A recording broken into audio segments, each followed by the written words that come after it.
Hai, kembali lagi di episode kedua Dongeng Sebelum Tidur. Oke, langsung saja. Dongeng pertama yang berjudul Bebatuan Sungai. Beberapa bebatuan yang tinggal di aliran sungai mengeluarkan dirinya yang hanya menjadi batu dan tidak dapat pergi kemana-mana. Setiap hari, ia hanya bisa melihat air-air jernih menari dari atas ke bawah, dari kiri ke kanan, meliuk-liuk terjun, dan bersorak gemuruh. Ia adalah batu sungai yang berwarna hitam. Ia sangat keras. Manusia lewat dan menjadikannya tempat berpijak. Batu hitam sangat ingin menjadi air. Air bisa pergi sejauh apapun yang ia mau, dari hulu ke hilir. Air sangat jernih dan indah, tak seperti dirinya yang hitam dan keras. Batu pun berharap ia bisa menjadi air seperti yang ia inginkan. Saat malam tiba, batu tertidur, sehingga saat fajar menyingsing, batu hitam sadar bahwa ia sudah menjadi air. Betapa senangnya dirinya. Permintaannya terkabul. Ia menikmati perjalanan menjadi air. Ia melewati begitu banyak pohon di tepi sungai. Ia juga bisa melihat monyet berpindah dari satu pohon ke pohon lain. Ia sangat menikmati menjadi air. Hingga tibalah perjalanan panjangnya di sebuah danau. Di danau ia melihat air laut yang memiliki kekuatan ombak yang besar dan hebat. Ia ingin menjadi air laut.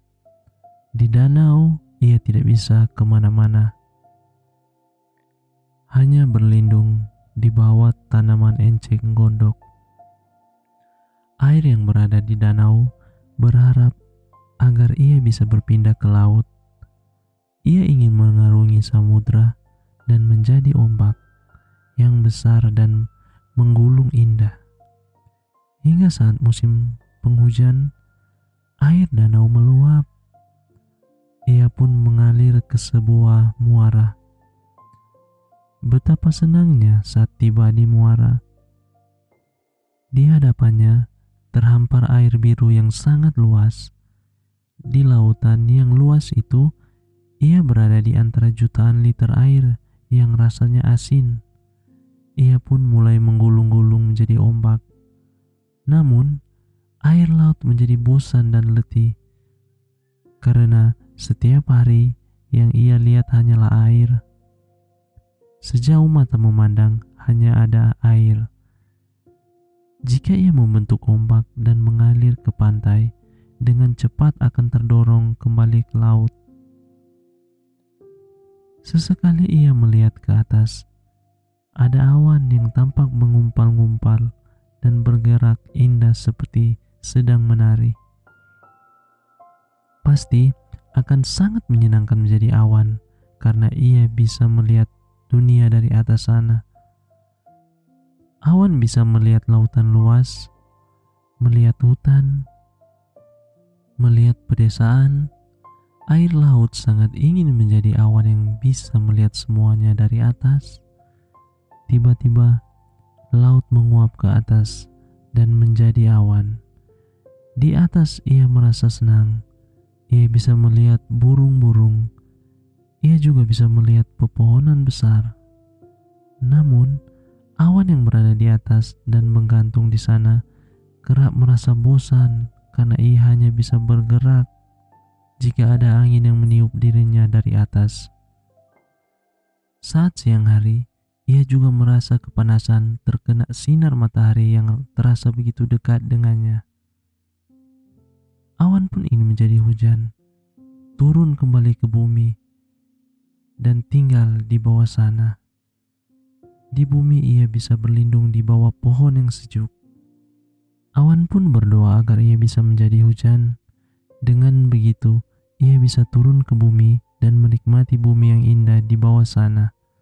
Saat ia turun, hujan merasa kesakitan karena saat jatuh ia menabrak bebatuan hitam. Saat itulah ia sadar betapa hebatnya dirinya ketika menjadi batu hitam yang keras dan kuat. Ia pun ingin kembali menjadi batu seperti dulu.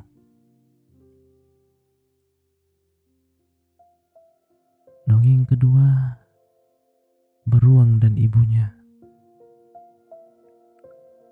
Seekor beruang kecil hidup di hutan dalam kondisi berbeda dengan beruang kebanyakan. Ia terlahir dengan tubuh yang tidak sempurna. Beruang kebanyakan memiliki 2 tangan untuk mencakar dan 2 kaki. Sementara anak beruang yang satu ini memiliki telapak tangan sehingga ia tidak bisa mencakar apapun. Sejak lahir hingga usianya menginjak remaja, beruang kecil selalu bersama ibunya. Ia selalu menerima ejekan dari beruang lain ataupun hewan hutan yang lain. Hai beruang tanpa tangan, bisakah sekali saja kulihat kau berjalan tanpa ibumu? Tanya anak harimau. Ibu beruang memperingatkan anaknya untuk tidak mengubris ejekan hewan lain. Ibu beruang khawatir jika anaknya sendiri, ia tidak akan bisa melindungi dirinya jika ada hewan yang ingin memangsa. Namun, beruang yang dikucilkan terasa sedih karena setiap hari ia harus mendengar ejekan teman-temannya. Saat asik berjalan-jalan di hutan, beruang kecil menemukan sebilah pisau yang ditinggalkan seorang pemburu. Ia pun mengambil pisau itu dan meminta ibunya mengikatkan pisau itu pada tangannya. Dengan menggunakan akar pohon, pisau itu melekat kuat di tangan beruang. Saat teman-temannya mengejek beruang, ia selalu menunjukkan pisau tajam yang berada di tangannya. Beruang juga menunjukkan dengan pisau itu, ia dapat mencakar pohon di hadapan semuanya. Kulit pohon yang ia cakar tercabik-cabik. Hewan-hewan yang semula mengejeknya kini membisu. Walaupun beruang tidak memiliki telapak tangan, ia merupakan beruang yang hebat.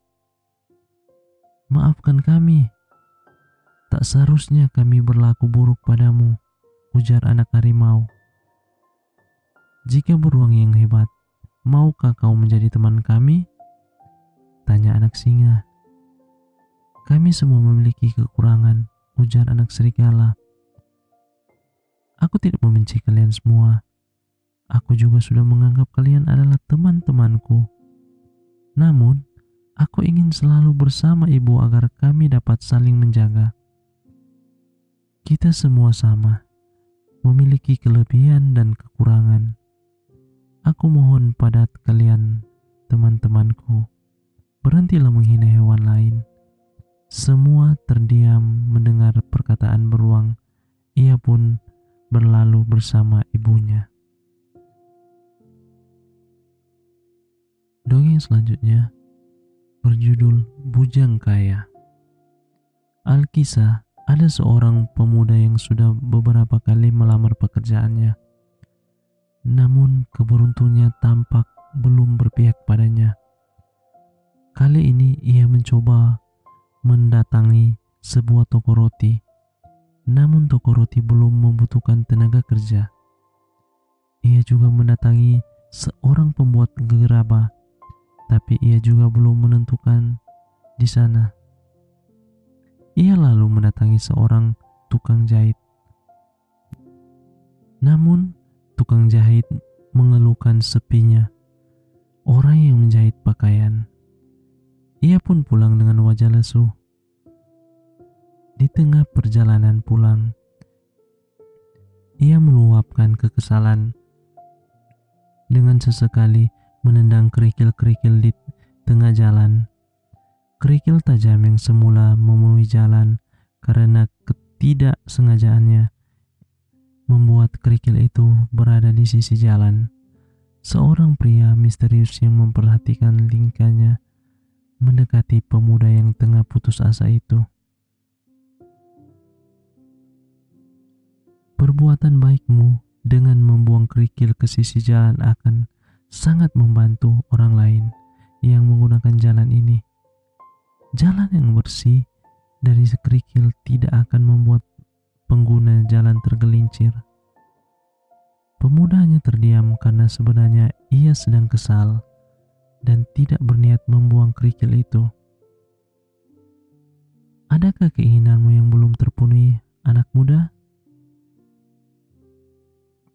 Sudah beberapa kali aku melamar pekerjaan, namun tidak seorang pun yang mau menerima aku bekerja pada mereka.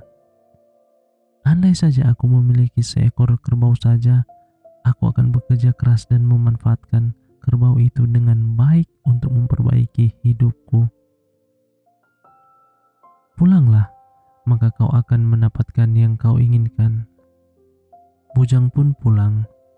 Saat ia tiba di rumah, alangkah terkejutnya ia saat melihat seekor kerbau yang gemuk berada di halaman rumahnya. Ia pun senang bukan kepalang. Dengan kerbau yang ia miliki, kini ia bisa membajak sawah orang lain dan mendapatkan upah. Uang hasil membajak dibelikan kerbau. Semakin lama kerbau miliknya semakin banyak, hingga sejumlahnya tak terhitung. Ia pun menjadi orang yang sangat kaya. Kini orang-orang memanggilnya Bujang Kaya. Bujang Kaya memiliki istri yang cantik. Ia juga memperkerjakan beberapa orang untuk mengembalakan kerbau miliknya. Namun, kekayaannya membuatnya menjadi sombong. Suatu hari ia kedatangan seorang nenek peminta-minta. Nenek itu meminta secangkir beras darinya. Namun ia malah mengusir nenek tua itu. Berapa hari kemudian, ada seorang penderita kusta memohon belas kasihan. Penderita kusta memintanya memberikan makanan karena dengan kusta yang ia derita, tidak ada seorang pun yang mau memberi pekerjaan. Aku mendapatkan semua kekayaanku dengan susah payah. Jika aku memberimu makan, tentu kau akan datang lagi kepadaku di kemudian hari untuk meminta makanan lagi. Sudahlah, pergi ke sana. Kau membuatku jijik, hardik Bujang Kaya. Beberapa waktu kemudian, datanglah seorang pria misterius. Pria misterius itu meminta seekor kerbau pada Bujang Kaya. Kerbau itu akan digunakan untuk memperbaiki hidupnya yang miskin. Alih-alih memberi apa yang diminta, Bujang Kaya justru menghina pria misterius itu. Apa kau sedang bermimpi, wahai pria tua? Jangankan seekor kerbau, sehelai bulu kerbau pun tak akan kuberikan kepadamu. Apa kau lupa, Bujang Kaya? Dulu kau adalah seorang pemuda miskin yang putus asa. Kekayaan telah membuatmu begitu sombong. Bujang Kaya sontak terkejut dengan perkataan pria misterius itu. Ia terdiam hingga pria misterius berlalu dari pandangannya. Tidak lama setelah kepergian pria misterius itu, kerbau milik Bujang Kaya terkena wabah.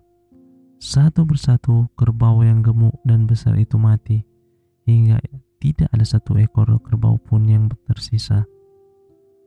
Bujang Kaya juga terpaksa harus menjual rumahnya untuk memenuhi kebutuhan hidupnya. Istrinya meninggalkannya, ia pun jatuh miskin. Ia sadar bahwa kesombongannya lah yang membuatnya seperti itu. Kita lanjut dongeng yang keempat, yang berjudul Buaya dan Burung Plover. Di sebuah sungai yang tenang dan dalam, terdapat begitu banyak buaya. Ada seekor kelinci mendengar suara tangisan buaya.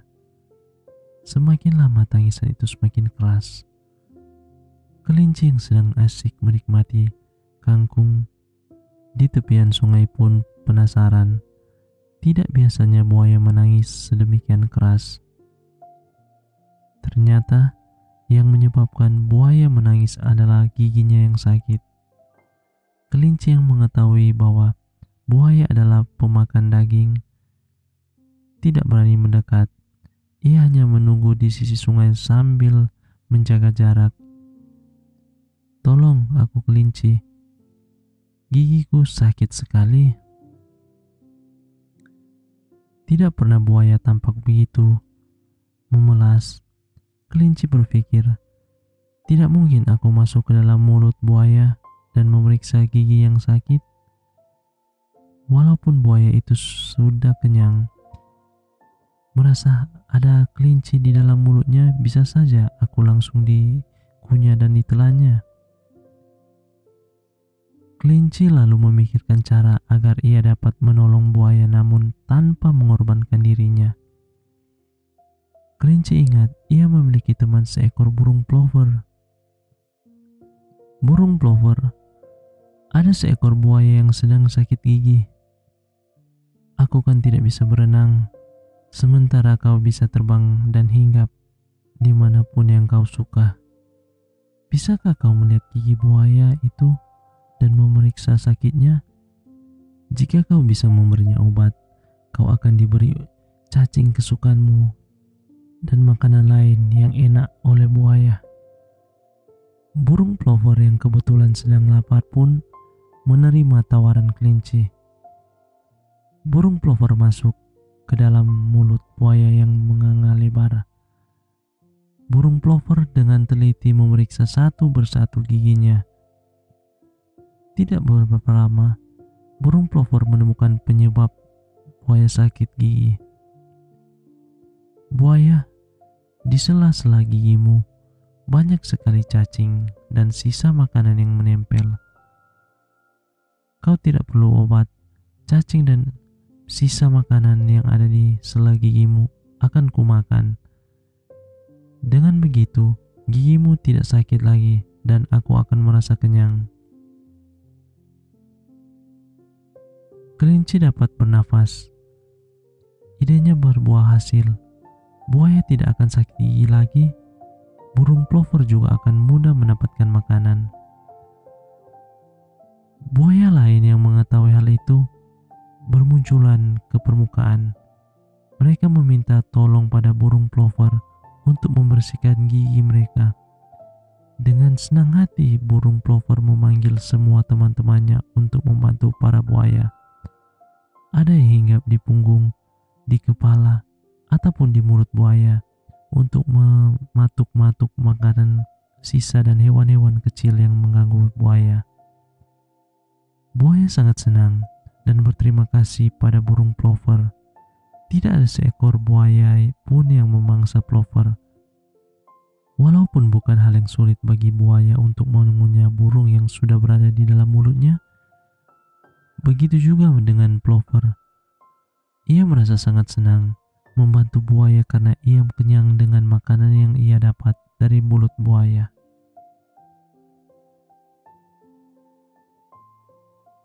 Dongeng selanjutnya, bangau yang suka menari. Di sebuah tepian sungai yang ditumbuhi banyak rerumputan, ada seekor bangau yang suka sekali menari. Sehari-hari yang ia lakukan hanyalah menggetakkan kaki-kakinya yang jenjang ke rerumputan basah dan menggoyang-goyangkan lehernya. Suatu hari, saat tengah asik menikmati tariannya, ia mendengar beberapa suara kecil seolah sedang marah pada dirinya. Bangau pun menghentikan tariannya seketika dan mencari asal suara. Bangau menemukan koloni semut yang menempel pada kakinya, serta ia tidak sengaja menginjak rumah semut. Rumah semut hancur, semua semut dan makanannya ikut terinjak. "Ups, maafkan aku sahabat-sahabatku, aku tidak sengaja menginjak rumah kalian. Apa kau tidak bisa menari di tempat lain? Kami sudah bekerja keras mengumpulkan makanan sebelum musim hujan tiba. Kami juga berusaha memperbaiki rumah kami agar tidak tertetes air hujan. Namun, dengan sekali hentakan kakimu, rumah kami beserta isinya hancur. Bangau merasa sangat bersalah. Dilihatnya semut-semut kecil di bawah kakinya. Mereka bekerja dengan sangat keras, mencari makanan dan menggotong makanan tersebut bersama-sama. Mereka juga memperbaiki sarang agar bisa menjadi tempat tinggal yang baik sebelum musim kemarau berakhir. Bangau pun mencari cara agar dapat memperbaiki kesalahan. Jika ia tidak membantunya, semut tidak akan mempunyai cukup waktu untuk memperbaiki sarang dan mencari makanan untuk mempersediaan musim hujan. Tunggu, aku akan mengganti semua sarang dan makananmu. Bangau melesat cepat dengan kaki jenjangnya. Ia mencari apapun yang dapat dijadikan sarang semut. Namun, ia tidak menemukan benda apapun yang bisa menjadi sarang untuk para semut. Bangau kehabisan akal. Ia hanya berputar-putar di sekitar sungai dan tidak menemukan apapun. Begitu pula dengan makanan semut. Ia bingung harus dengan apa mengganti makanan mereka yang telah hancur terinjak itu. Ia pun kembali pada semut yang menunggu dan keheranan dengan sikap bangau yang hanya berputar-putar. Maafkan aku, semut. Aku tidak bisa menemukan apapun untuk membuat sarangmu. Namun, karena aku sudah berbuat salah, kau dapat tinggal di rumahku dan aku akan bekerja keras mencarikan makanan untukmu selama musim hujan. Sejak saat itu, bangau belajar dari semut untuk selalu bekerja keras dan membagi waktu antara mencari dan bekerja. Nah, sampai di sini dulu dongeng kali ini. Nanti kita lanjut di episode 3. Oke? Dadah.